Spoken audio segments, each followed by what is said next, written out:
The basics of the camera. By the end of this lesson, you should have a better understanding of the basic three things that make up a camera. Everything else in photography is just an enhancement to one of these three basic things, and we will explore these enhancements over the next several lessons. To get a better understanding of these three basic things, we will first take a look at different things. We will take a look at the eye, the pinhole camera, the camera obscura, the film camera, and the digital camera.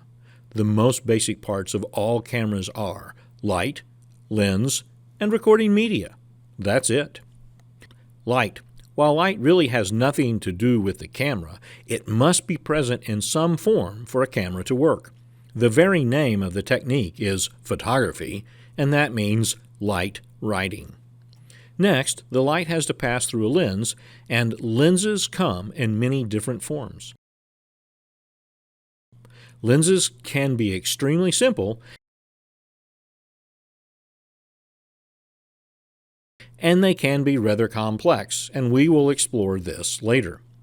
Then, the light strikes a recording media, and the recording media comes in many different forms too. The complexity of this is beyond the scope of this lesson too, and it will be explored in future lessons. We'll take a look at the basic forms of cameras in several different forms. First, there's the eye. Light passes through the lens and strikes the recording media, known as the retina. The light tickles the retina, turns itself into electrical signals that are then passed to the back of the brain or the occipital lobe and turned into something that you can see. You do not see with your eyes. You see with your brain, and you do not understand what you see what you understand. But that, too, is beyond the scope of this lesson. The lens directly below it, and the retina, which lines the back of the eye. The retina consists of thin layers of light-sensitive tissue. This candle can help us understand how the eye captures images and then sends them to the brain. First, the candlelight passes through the cornea. As it does, it's bent or refracted onto the lens. As the light passes through the lens, it's bent a second time. Finally, it arrives at the retina, where an image is formed. This double bending, though, has reversed the image and turned it upside down. If that was the end of the story, the world would always appear upside down. Fortunately, the image is turned right side up in the brain. Before that can happen, the image needs to travel as impulses along the optic nerve and enter the brain's occipital lobe. When the image forms there, it regains its proper perspective. Similar to the eye is something called the pinhole camera. Let's take a peek at what others have had to say about the pinhole camera. Hey, my name is Eben Ostby. I've been working at Pixar since we were just half a dozen people working on experimental short films. One thing that hasn't changed since then is the need for virtual cameras. And to understand virtual cameras, you need a firm grasp of how physical cameras work. And I love cameras. In fact, I collect and fix and sometimes even build them. I built this in a CAD system and printed it out with 3D printing, and it takes pictures like that. And cameras come in all shapes and sizes, like this little baby twin lens, and this classic American Argus. So at Pixar, when we design a virtual camera, our job is to model what happens inside physical cameras. Have you ever thought about what a camera really does when we take a picture? You probably know that a camera captures light on a piece of film or image sensor. But to understand how this works, let's build a very simple camera. We'll start with a box.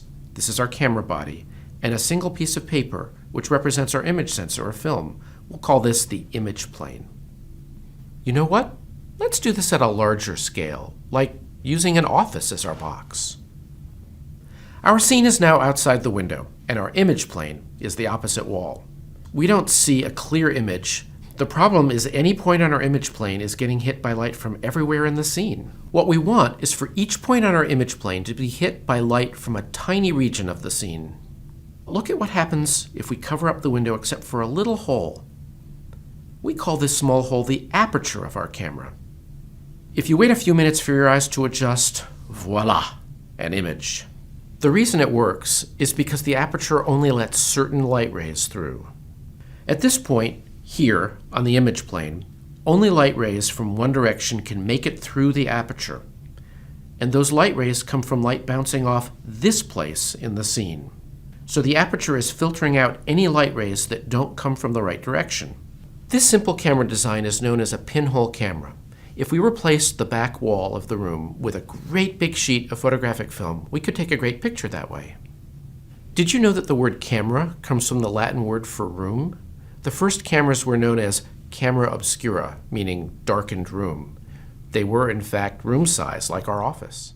The knowledge of the pinhole camera once saved a fellow's life. It was back during the Desert Storm War. He was captured by enemy troops, and then he was shoved into a makeshift jail. In fact, it was just a room with a single door, and it was not really a jail cell at all. He was told that a man with a gun was on the other side of the street and would shoot him if he came out of the door. Using a rock, he made a small pinhole in the door, and then this projected onto the far wall everything that was going on outside. It was like a giant movie screen, but it was upside down. He could see no man with a gun, and shortly thereafter he saw some U.S. tanks coming down the street. He opened the door and ran to the tanks and was saved. He was saved because of his knowledge of the pinhole camera. Then there is something called the camera obscura. Cameras.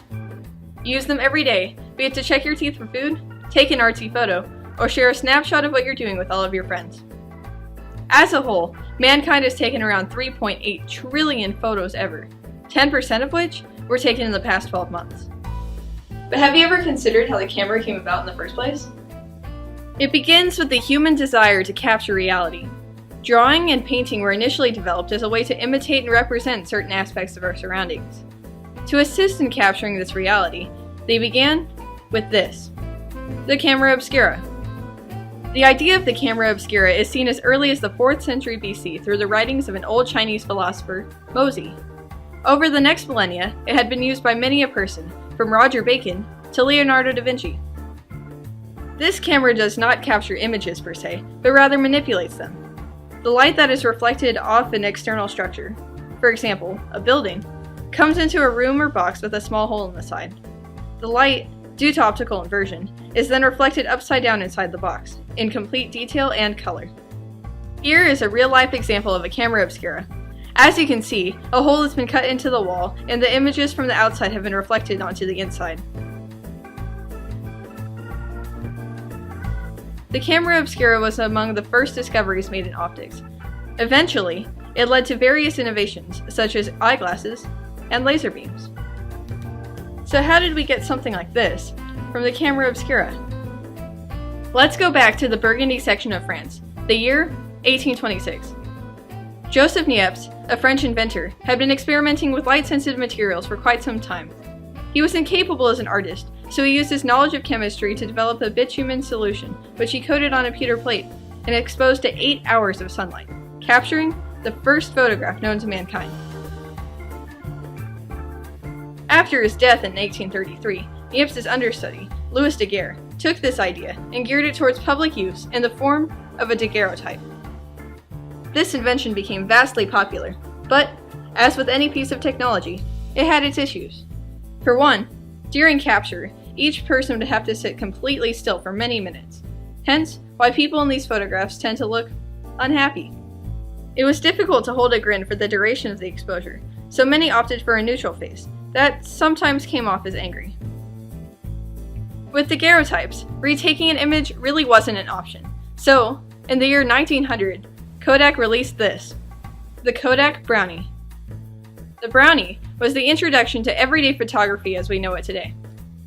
As you can see, this is basically a miniature version of the camera obscura, with a hole cut out here that has a lens put in it, rather than a pinhole. This allows a more concentrated amount of light to flow into the camera, thus allowing a shorter exposure time. Through the viewfinder on the side, you are able to see what you are taking an image of, though it is upside down, as it was with the camera obscura. In order to capture the image, light-sensitive film would be placed here. The consumers of this product would never develop the images themselves, hence the tagline, "You press the button, we do the rest." Over the years, cameras have drastically transformed, from box to film, Polaroid, DSLR, GoPro, and even smartphones. So next time that you take a picture, consider how much history went into capturing that one moment. The film camera. It, too, has the same basic parts of the eye, pinhole camera, and camera obscura. First, there has to be enough light, enough detectable light, and then there is a lens, and then there is recording media. In the case of the film camera, the light is focused on something that is light sensitive. These are chemicals that are on a piece of glass or plastic. The glass plates or plastic strips must then be treated with more chemicals to produce what is called a negative. The recording media, that is called film, allows light to pass through it. But everything is different. That is, what should be white is black, and what should be black is white. The grays, they're somewhere in between, of the whites and the blacks. So in the film camera, the basic things exist. There is light, a lens, and recording media. And finally, there is the digital camera. It has everything that the film camera has, except that the recording media is an electronic chip called a CCD. The CCD turns the light into electrical signals, almost exactly like the retina of the eye, and then the electrical signals are then saved.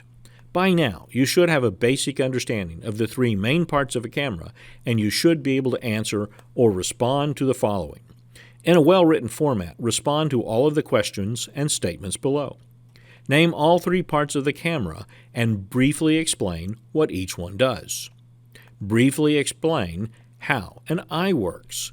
Briefly explain how a pinhole camera works. Briefly explain something interesting about the camera obscura. Briefly explain how a film camera is different than a digital camera.